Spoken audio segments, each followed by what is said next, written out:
Wantoota keenya marii keenyaarraa eegalla. Mariin keenyaarraa sirna irratti sirnumtuu maali akkasumas immoo sirna dhabuun maali kan jedhu irratti yaada gama keenyaa mariif ta'uu isinii dhiyeessina. Irra deebinee yeroo biraattis bal'inaan itti deddeebinee mari'achuu dandeenya. Dhaggeeffachuun yaadaaf gaaffii qabdan akka nu biraan geessan abdii godha. Gara marii keenya har'aatti seenna.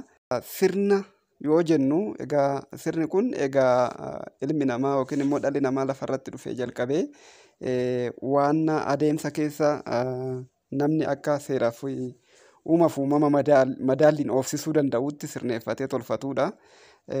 Akka seenaadhaan hubannutti yeroo qaroomina kuush sana qaroomina kuush kan jedhamu matumtisayyuu sirna uummata yookiin immoo namoota dhuunfaa bara san keessa jiraatan otoo hin ta'in qaroomina warra kuush piraamidoota akkasii ijaaran waan akkasii godhan waan addunyaa irratti haga ammaatti irra bira hin gaamne kana hojjetan gaafa jennu sirna jechuudha waan sana hojjete malee otoo hin sirneeffafin yookiin immoo sirnaan oduu walitti sirna uumamaa fi sirna uumatiin oduu walitti hidhatin wanni sana nama hojjechiisuu danda'u haga ammaattiyyuu hin jiru. Sirna ture jechuudha sirna addaa ture jechuudha yeroo sanatti gadaa jechuu dandeenya yookiin gadaan dura waan jiru biraa ta'uu danda'a garuu sirna walumaa galatti yoo gadaas ta'uu baate jechuudha. Egaa kanaaf sirna jechuun humna waa hunda ittiin raawwatu jiruuf jireenya ittiin sirreeffatu yookiin immoo waan guddaa waan dinqii waan ajaa'ibaa ittiin hojjeturree akkasumas immoo diinarree ofirraa ittiin ittisan waa hunda ittiin nagoomsatanidha. Sirna kana addunyaa irratti shaakala garaagaraa waan adda addaatiin shaakalamee darbeera wanni barreeffamaan beekamu jechuudha. Kanarratti yeroo darbee turtii obbo Birruu Tsaggaayee wajjin hin taasisne irratti sirnoonni addunyaarra jiran kun maal fa'aa turanii akkam gochaa turanii akkamiin bulchaa turanii waan jedhu waan bal'inaan kaasaa turree fi waan sana ammaaf irra hin deebinu akka Oromootti yookiin immoo akka Kuushitti sirna jechuu dhumtuuyyuu waan akkamiiti. Amma immoo Oromoo sirna dhabuudhaan waan akkamii maal dhabaa jira maaltu dhabamee jira kan jedhu irratti mari'annaa sirna jechuu dhumtuu hiika dhumtisa sirna dhabuun illee maal nama dhabsiisa kan jedhu irratti marii gabaabduu goonaa marii kanarratti egaa kanaan dura bifa barreeffamaatiin gara teelegiraam guruuppii keenyaan mari'annee turre yeroo sanatti namoonni barreeffamaan yaada garaagaraa sirna jechuun hiika isaatii fi sirna dhabuun immoo miidhaa akkamii akka qabu walii hubachiisnee turreerra. Amma immoo bifa marii sagaleetiin waan kana isiniif dhiyeessinuuf yaadne sisaay waliin taanee sirna jechuun maali sirna dhabuun immoo maal nama dhabsiisaa waan kanarrattiin fi akkaataa silaama Oromoon ta'uuf deemuu fi ta'uu qabu jennee yaadnullee yaada gama keenyaa isin biraan geenya turtii gaarii nu wajjin turaa isiniin jenna. Sisaay mee yaada makakkaase kanarrattiin mee sirnumtuuyyuu maali akka sirna akka Kuushitti yookiin akka Oromootitti Kuushirraa jalqabee akka Oromootitti akkasumas immoo akka amma sirna alagaa amma keessa jirru kanatti hiikadhuma sirnaa. Akkasumas immoo sirna kana dhabuun immoo sirna mataa ofii dhabuun immoo miidhaawwan akkamii qaba kan jedhume yaada wal jijjiirra. Sirna jechuun amma Oromoon seera uumatetti bula yookaan gadaan seera uumate gaafa jennu seerri uumaa kun waan dura sirraa'ee waaqni uume seerri kun kan Oromootis miti kan nama tokko kan saba tokkootis miti waaqni uumu seera uumaa hundumaaf uume. Ilmi keenya haa fuudhu intalli geesse haa heerumtuun Oromoo qofaaf hojjetaa miti addunyaa guutuuf hojjeta. Wanni hunduu wanni seerri silaa seera uumaa jennu kun hunduuyyuu kan Oromoo qofaaf hojjetu. Oromoo wanni adda godhe seera sana sirneessee itti bule. Seera sana sirneessanii itti buluutu sirna taasisa. Waan uumamni sii kenne sana sirnaan itti soroorsitee sirnaan itti fayyadamu. Sirna dura akkatu jira. Akki akaakuu qaba beektami fakkeenyaaf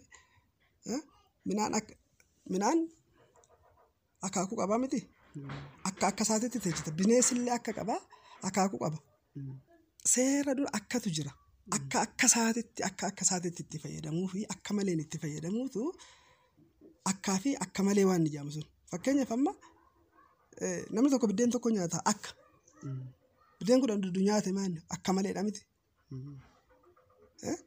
midhaanuma bilcheeffameetiin nyaatamu utuu dheedhii nyaatte akka maleedha. Akki isaa akka itti kennitu jira waan ta'eef. Kanaaf sirna duraa akkatu jira akkaan itti fayyadamta beekte. Harree akka qotee wottan itti fayyadama jette akki isaan akki harreen itti uumamtee fi akki sangaan itti uumame adda adda. Sangaan baachistu harree baachisti. Harreen hin qottu sangaan hin qotta. Akka. Suni akkamitire? Sirna jechuun immoo sirna sana immoo laal seerri kun duruu jiraa mitire sirneessitee itti fayyadamu waan akkaan kenname sana akka isaatiin sirneessitee soroorsitee itti fayyadamu. Fakkeenyaaf amma mana kana keessa meeshaan mana kana keessa jiran hunduyyuu hundi isaaniituyyuu ableen ittiin murtee murataa maal gootaa hunduu faayidaa mataa isaanii kenna ta'ee barcumaan irratti hin teessa. Garuu caluma jedhee akaakuu isaatiin yookiin gosa isaatiin hunduu manuma kana keessa faca'eetuma. Calma jedhee facabeetuma otoo jiraate. Burcuqqoo soo fuutee ittiin dhugdu numa dhugu. Ablee soo ittiin murtu numa mura.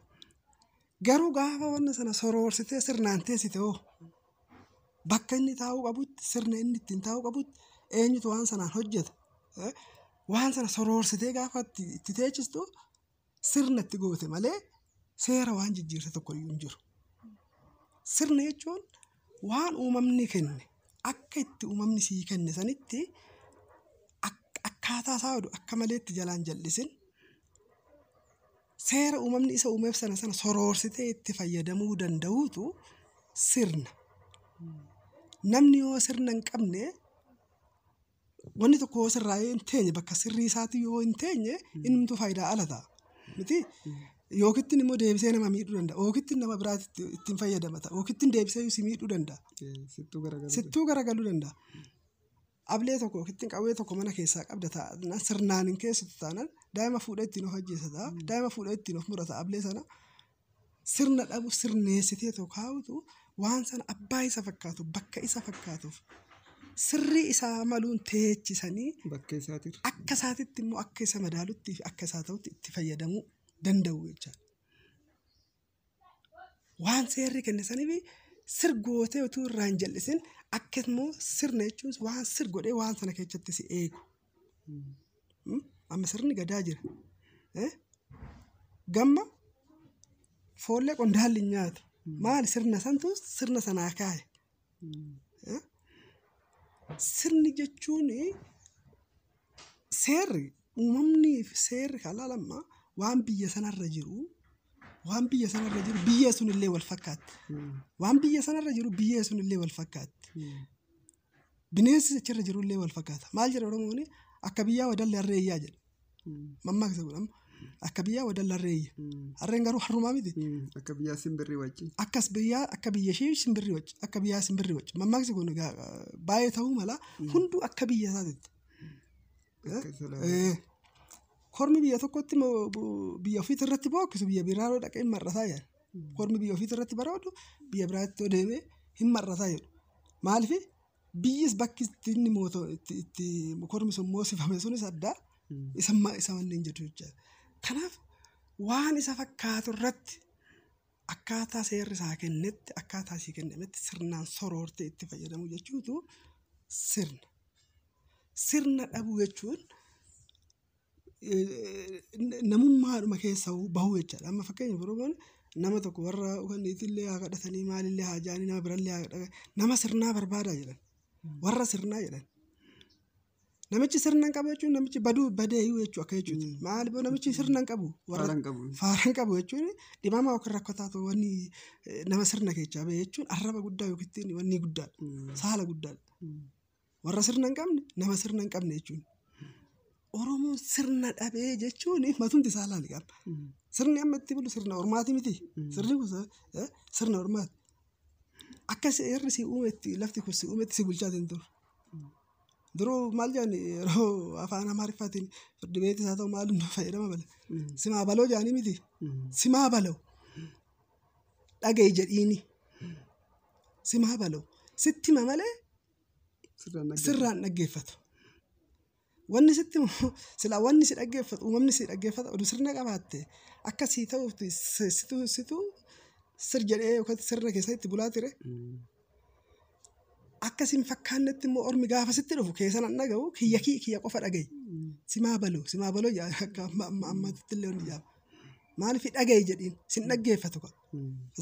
Kanaaf namni sirna hin qabne aadaa hin qabu. Akkamitti sirni ormaa aadaa keessa nama si'onni jedha. Sirni amma akka nama dhuunfattuyyuu nama sirna qabu yookiin akka warraatitti warra sirna qabu akka gosaatti gosa sirna qabdu jedhama. Akka biyyaatti akka sabaatti amma Oromoon yeroo ammaa kanatti sirna alagaa jalatti bulaatiin jira akka sabaatti jechuudha. Akka nama dhuunfaatti namoonni sirna qaban baay'eetu jiru. Namni sirna qabu jechuudha. Namni wayyaa qabu, namni nagaa qabu, nama uumaaf uumama odeeffatee bulu jechuudha. Nama sirna qabu jechuun akka sabaatti garuu sirna dhabneerra. Sirna qabna turre sirni keenya nu jalaa ciiseera lagaan sirna ciise sanarratti sirna biraa diriirfateetu ittiin biyya bulchaatiin jira. Kanaaf uummanni kun uummanni Oromoo sirna hin qabu jechuun amma yoo mataan qabu jechuu dandeenya jechuun mee kana akkamittiin wanni jenna ibsina mee haala amma keessa jirru kana iyyuu sirnuma kana wal qabate. Silaa sirna qabaanne namni sirna keessatti sirna Oromoo keessatti namni dhuunfa si bulchu yookiin namni si bulchu hin jiru. Gadaanuu si bulchu itti bulta. Waaqni si bulchu itti bulta. Yoo haqatti bulte, yoo gadaatti bulte, yoo warratti bulte itti bultaa barsaa. Ofii keetiif jecha. Sin bulchu laal. Gadaanuu sin bulchu. Sitti itti bula. Mana itti galtamoo si galcha. Manni barbaade alaa nama hin galchu. Mana itti galanii miti. Ofii jettee faayidaa manarraa argattu jettee manatti galta malee manni barbaade alaa nu galcha. Gadaanis akkasaan. Yoo gadaarraa gorte sumatu miidhama malee narraa gorte jedhee firdi beetii yookiin poolisii ajajee si qabu. Safuu waaqati. Itti bulta. Safuu waaqatis akkasuma bulta malee. Maal ilmi waaqatti hin bulle jedhan nama amma waaqa namanne waan jaamu kun kaleessa nutti dhufe jecha kana dhageenyayyuu malee. Waaqa amanuu kan jedhu. Waaqa amanuu kan jedhu hin jiru. Amma mammaaksa Oromoo keessatti illee maal jaamsite? Waaqa nama naniif malee ilmi tokkichaa jedhan. Silaa waaqa nama hin tateeti ilmoo tokkicha dhaljitee kan warri tokkicha nabdattu du'aaf jiraate akkamitti amanta waaqni herreegaa. Itti bulta. Yoo dhiyees bari'ees ajjeeses waan jeesse fudhatteetuma itti buluu jechuudha malee itti buluu jechuun fudhachuudha. Amanuu jechuun filachuudha. Amantiin filachuudha. Itti buluun fudhachuudha. Sigalee? Na fayyada. Kanaaf mana sammaa itti galta malee sin galchu. Sirna sitti bulta malee sin bulchu sirna. Akka Oromootitti jechaadha. Akka seera uumatitti. Akka seera uumatitti akka sirna Oromootitti. Kanaaf namni tokko yookiin sabni tokko gaafa sirna dhabe jedhanii badee jechaadha. Amma gaa sirna yoo jennu amma akka duuba dhufiinsa isaatitti sirnoota darban fi sirnoota addunyaa irratti illee daddarban kan biraa kan biyya kanatti jiran yaa sirnuma tokkicha jira sirni darbeen dhufee darbeen jiru silaa Oromootti sirnuma dura dhufee jira ammas wanni addaa hin jiru. Garuu akka addunyaatti sirnoota hedduutu dhufeetoo darbe. Sirnoota dhufanii darban keessatti saniin dura kan ture amma piraamidii warra Fara'oon warra kuushota durii sana jechuudha. Yeroo sana amma waan sana isaan akka impaayeraa jedhamu amma impaayeraa jedhamee yeroo sana addunyaatu itti bulaatu ture wanna sana jechuudha sirna miti wanni sun amma waan dhuunfaadhaan yookiin immoo garee wayii ka'eetoo godhee miti waan sirneeffamee ka'eedha. Kanaafi sirna jechuun waan guddaa akkasii waan addaa akkasiitirree kan nama taasisu jechuudha. Gaafa sirni sun cabee maaltu ta'ee haga irratti illee teekinooloojiin jiru piraamidii fi wantoota yeroo sana ta'an sana irra deebi'ee hojjechuu hin dandeenye. Maaliif sirni sun cabeera waan ta'eef jechuudha. Sirni sun ciiseera waan ta'eef.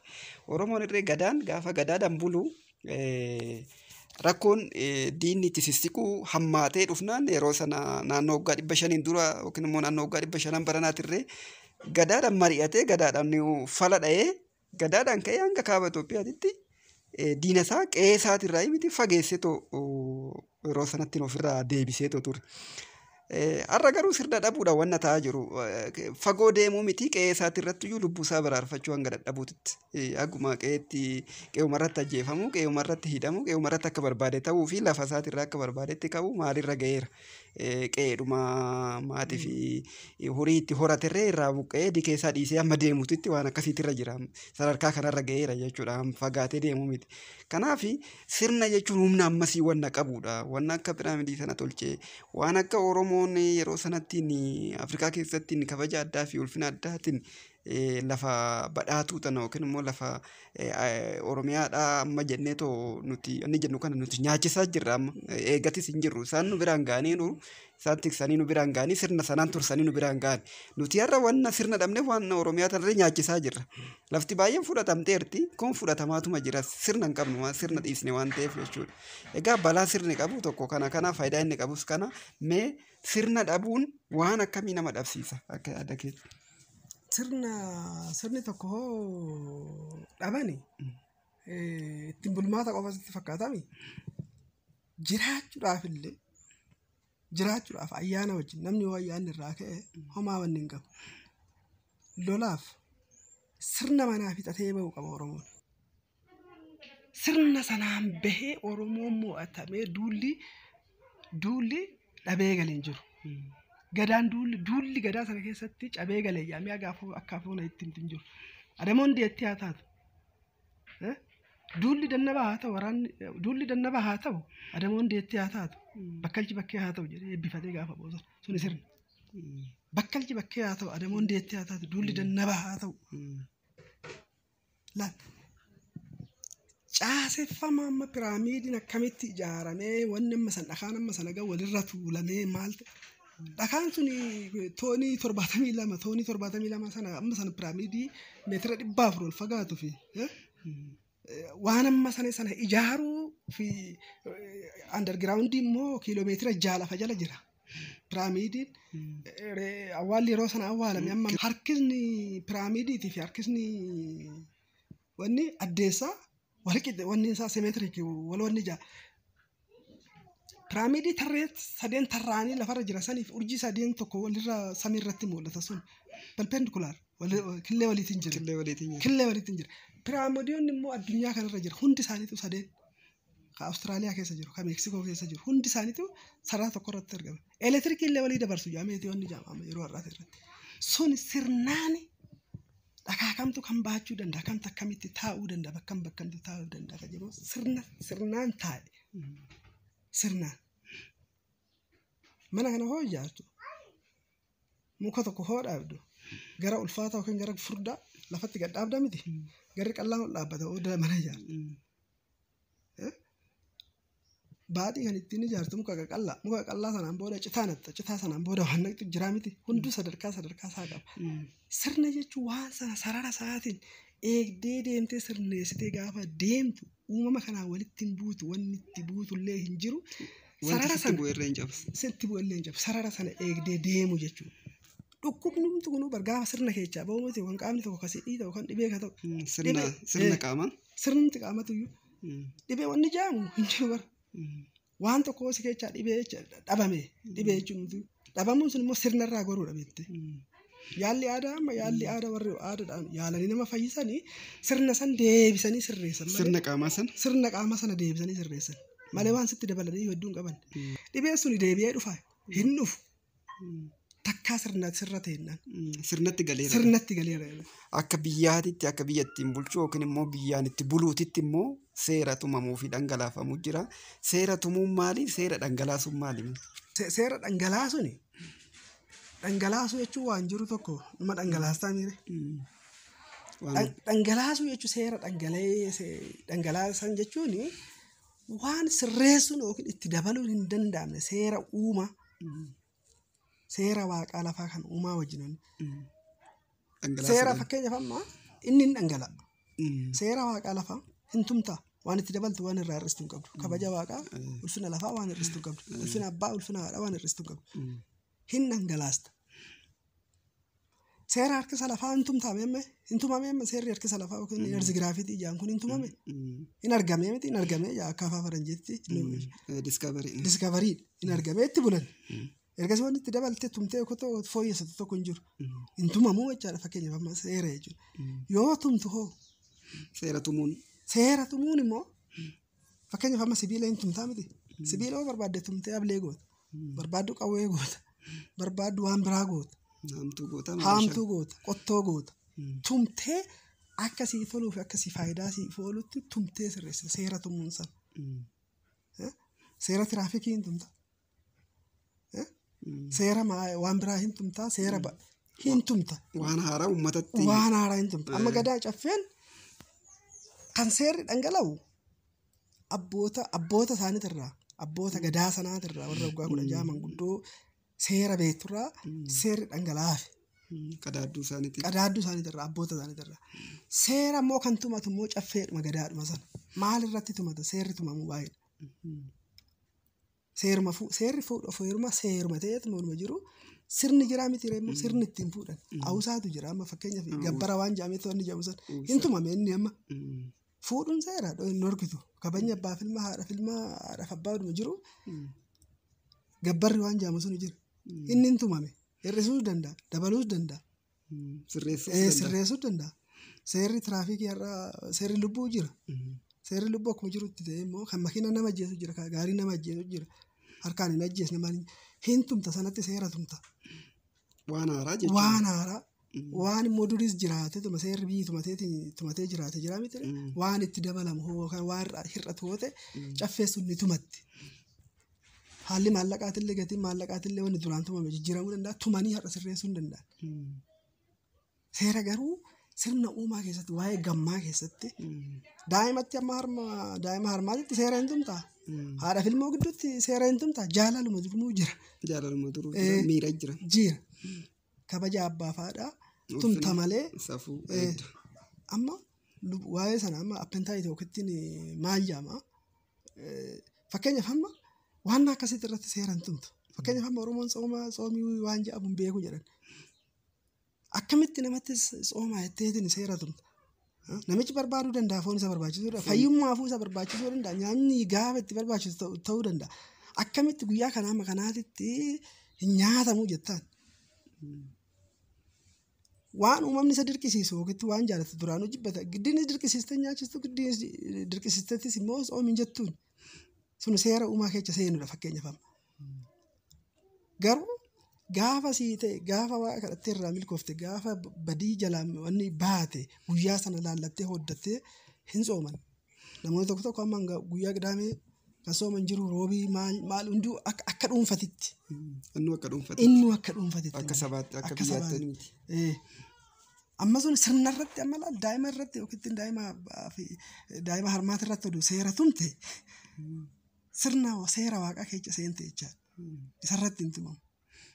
Waan ofii keetii tolchuu dandeessu. Fakkeenyaaf amma hin tumama jechuudhumtuyyuu alangeedhaan tumamaa miti. Alangee sanuu namatti tolchinu. Namatti tolchee mira. Sibiilli hin tumamu jechuudha. Sibiila immoo uumamu waan oduu jiraatu akkasii mijatutti immoo kan tumee tolchuun nama miti. Kan waan si akka tumattee tolchi sirreeffattutti si kaayetu jira. Wanni immoo hin sirreeffamnetu jira. Sana immoo numa dhangalaastee hin fudhatta malee itti bulta malee. Seera uumaa hin dhangalaasta jechuudha. Hin dhangalaasta hin barsiista. Seera uumaa hariiroo uumaaf uumama wajjin hin jiru hin dhangalaasta. Hin dhangalaa. Hin beeksista jechuudha. Seera immoo akka hawaasummaa ammaatitti jijjiirama baraa keessa dhufe waan seerri itti tumamuu qabu hin tumta jechuudha. Waan haaraa yoo ta'e.